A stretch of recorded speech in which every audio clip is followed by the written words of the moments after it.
That morning, the streets of Willow Creek were as busy as ever. Cars rushed past, filling the air with the hum of engines. Pedestrians moved quickly along the sidewalks, each person focused on reaching their destination on time. Among the crowd was a young woman named Emily.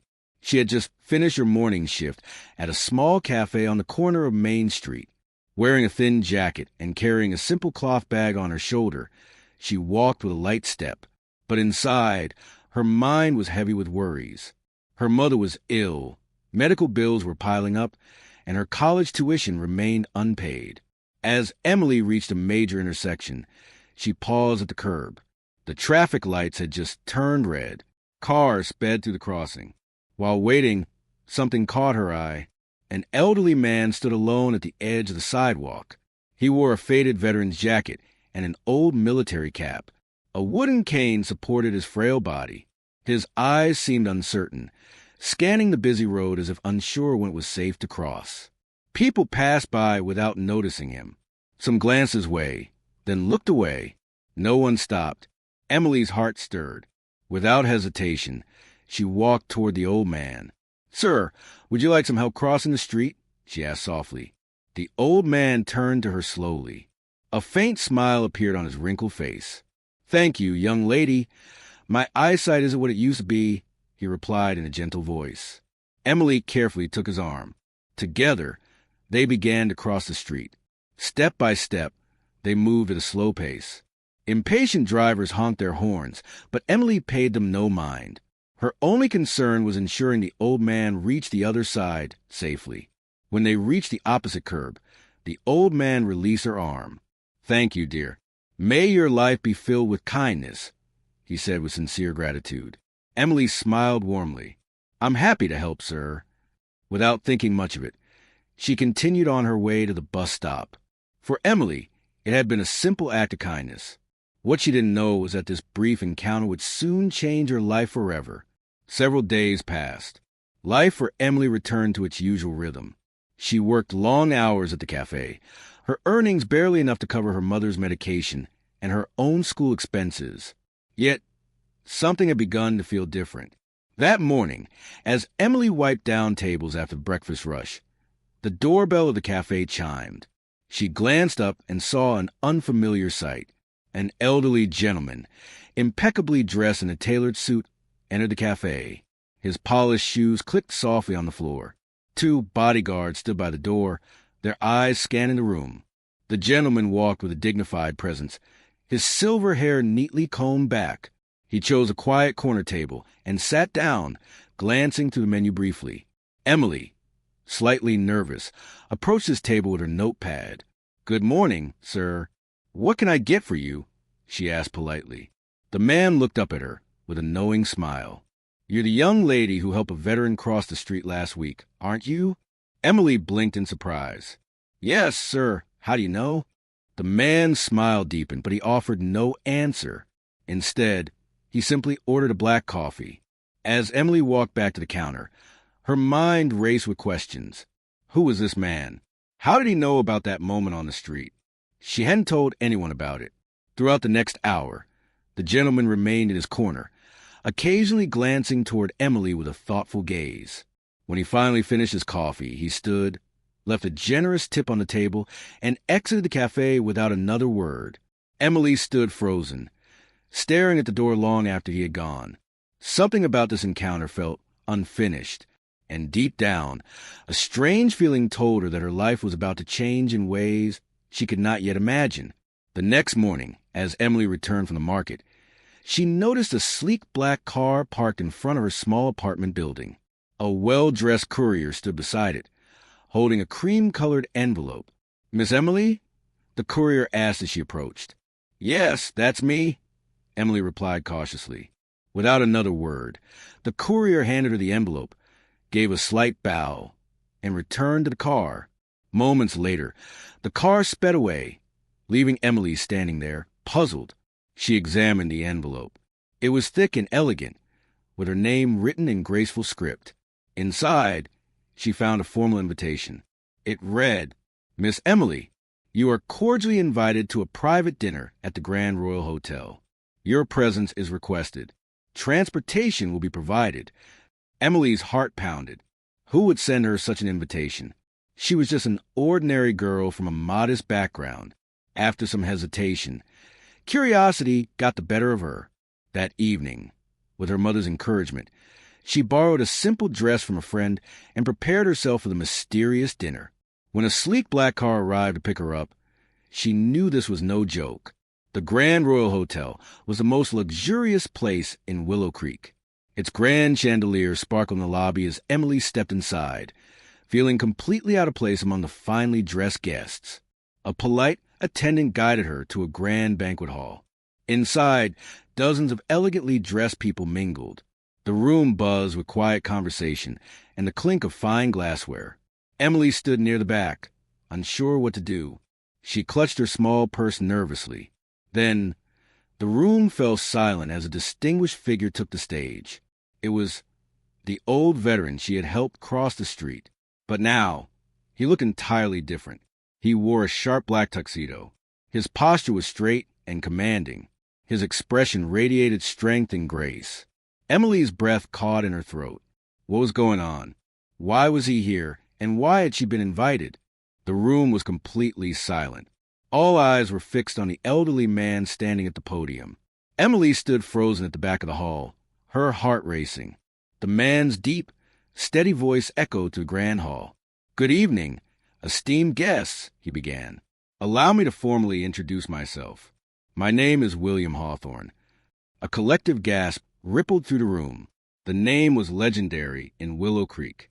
William Hawthorne was one of the wealthiest businessmen in the country, the founder of Hawthorne Global, a vast corporate empire with investments across multiple industries. Emily's knees felt weak. The old man she had helped, was that William Hawthorne? William continued speaking. "Last week, I conducted a personal exercise," he said calmly. "I wanted to remind myself what it felt like to walk the streets unseen, to know if there was still kindness in this fast-paced world. I stood at a busy intersection in this very city, an old man with a cane and a faded jacket. I watched hundreds of people pass me by." His eyes swept over the room, then stopped, locking onto Emily's gaze. "Only one person stopped," he said, his voice steady but warm. A young woman with a heart full of compassion. A spotlight clicked on, shining down on Emily. Gasps filled the room as heads turned. Emily's face flushed deep red. She wanted to sink into the floor. "Emily," William said, gesturing for her to come forward. "Please join me." Trembling, Emily made her way to the front of the room. As she reached the podium, William smiled gently. "You acted without knowing who I was. You expected nothing in return. That is true kindness." Emily could hardly speak. Her hands trembled at her sides.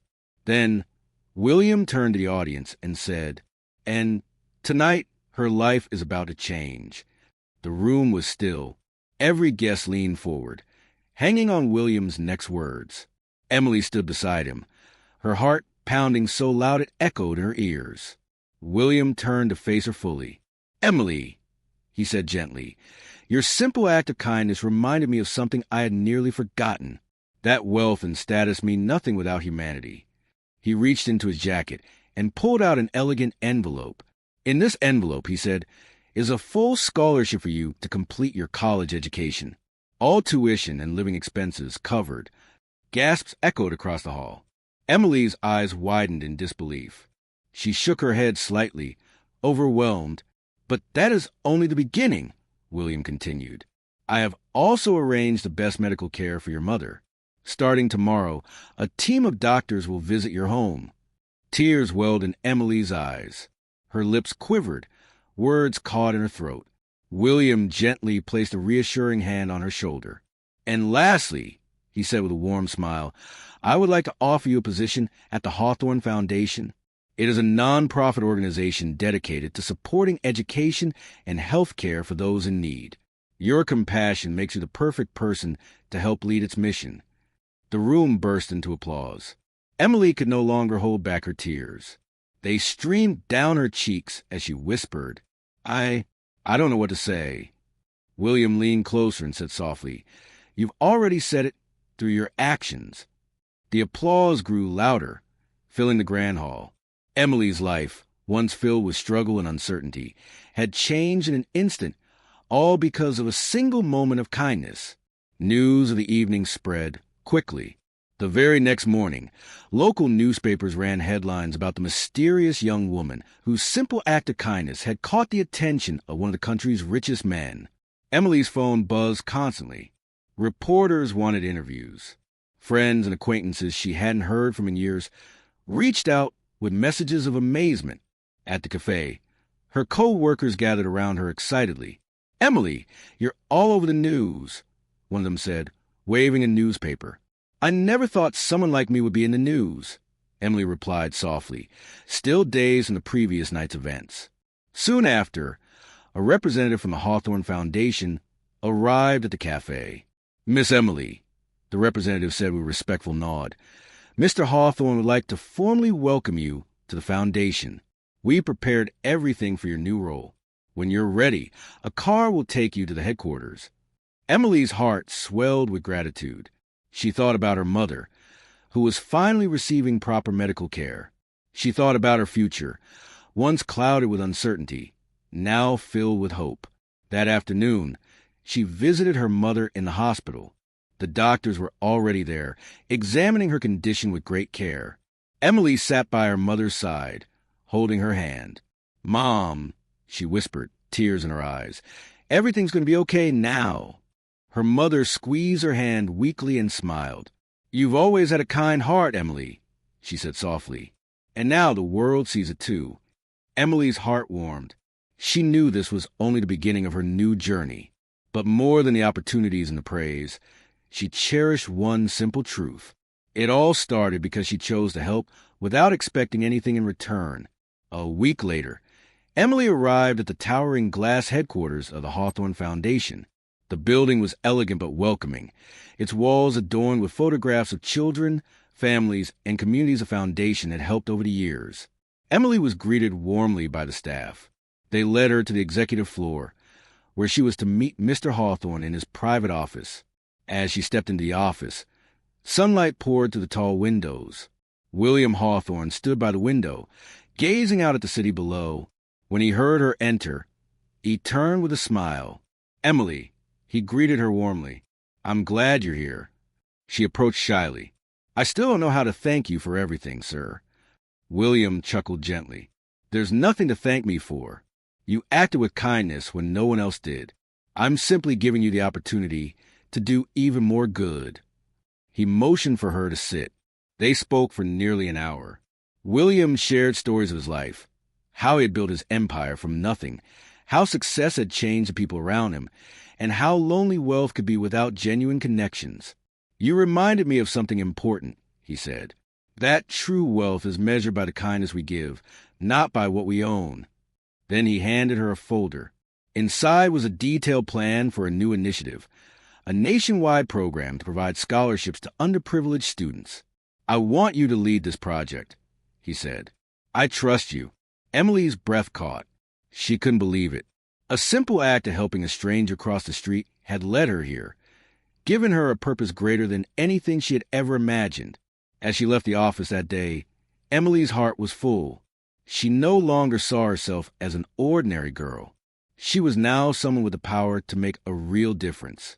As the days passed, Emily settled into her new role at the foundation. Her days were now filled with meetings, planning sessions, and visits to local schools. Each time she saw the hopeful faces of children, she felt more determined to make a difference. But not everyone welcomed her sudden rise. In the background, quiet whispers began to spread among certain circles of the foundation's old staff and among the wealthy elite in the city. "Who is this girl?" some would say. "She just helped an old man cross the street, and now she's leading one of the biggest initiatives?" A few senior executives at the foundation, who had worked there for years, began to murmur in private. Some felt threatened. Others were simply jealous. Rumors trickled back to Emily. Though she tried to ignore them, they gnawed at her confidence. At times, doubt crept in. One afternoon, as she reviewed scholarship applications, an anonymous letter arrived on her desk. It read, "You don't belong here. You're just a charity case." Emily's hands trembled as she read it. For a moment, she felt crushed. The room seemed colder, the future less certain. That evening, after a long day, she visited her mother. Her mother, sensing something was wrong, took her hand. "Emily," she said softly, "you know why Mr. Hawthorne chose you. Not because of luck, because of your heart.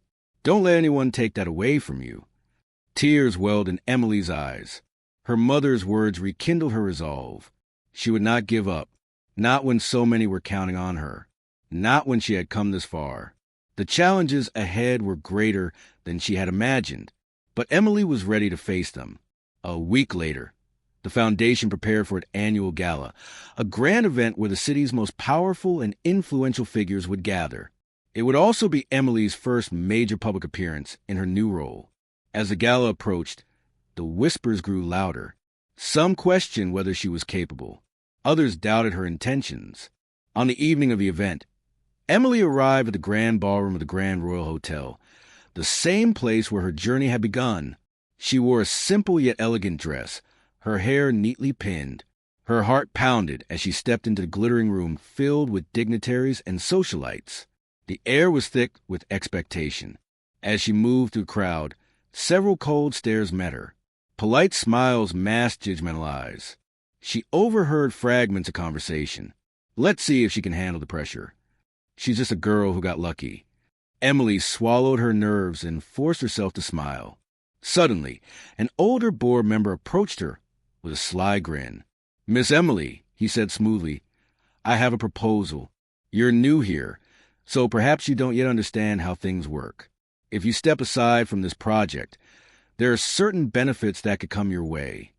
He handed her a small envelope and gave her a knowing look.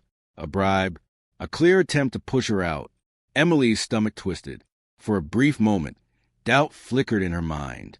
She thought of her mother, the new life they were building, and the pressure she faced. But then she remembered Mr. Hawthorne's words. "You acted without expecting anything in return. That is true kindness." With steady hands, Emily returned the envelope. "Thank you, sir," she said calmly. "But I'm not interested. I'm here to serve, not to be bought." The man's smile faded. He walked away, leaving her standing alone. A moment later, a familiar voice spoke behind her. "Well done, Emily," said William Hawthorne, his eyes twinkling. "I was watching." Emily turned, surprised. "You knew," she whispered. William nodded. "This was your test, and you passed." Emily felt a surge of pride. For the first time that evening, her nerves faded. She now understood. The road ahead would not be easy, but with courage and integrity, she could walk it. The days after the gala felt different. The rumors subsided. Word of Emily's refusal to be bought spread quietly through the foundation. More staff began to respect her. Some who had doubted her now greeted her with genuine smiles. Others started to volunteer for her scholarship initiative. One bright morning, Emily was called to Mr. Hawthorne's private residence. Unsure what to expect, she arrived to find the old billionaire waiting in a sunlit garden. He motioned for her to sit. "You've done well, Emily," he said. "You've proven yourself not just to me, but to everyone watching." Emily lowered her gaze. "I only did what I thought was right." William smiled softly. "And that is why you're the right person to lead this foundation." He handed her a sealed envelope. Inside was a legal document. As Emily read, her eyes widened in shock. It was a deed of ownership. William had transferred a substantial share of the Hawthorne Foundation into her name. I can't accept this," Emily gasped. William shook his head gently. "You must. The future of this foundation needs to be guided by someone who leads with compassion and integrity. Someone who remembers that even a small act of kindness can change the world." Tears welled in Emily's eyes. Her journey had come full circle. A simple act, helping an old man cross the street, had not only changed her life, but had given her the power to change the lives of countless others. Months later, Emily stood at a podium in front of a room full of young scholarship recipients. Her voice was steady, her heart full. "I once believed I was just an ordinary girl," she said. "But I learned that the smallest kindness, given freely, can lead to the greatest changes." She looked out over the sea of faces, full of hope and potential. The world may tell you that kindness is weakness, she continued, but it is the greatest strength we have. And so, from that day forward, Emily lived her life guided by one simple truth: do good, without expecting anything in return. Because sometimes the universe repays kindness in ways you can never imagine.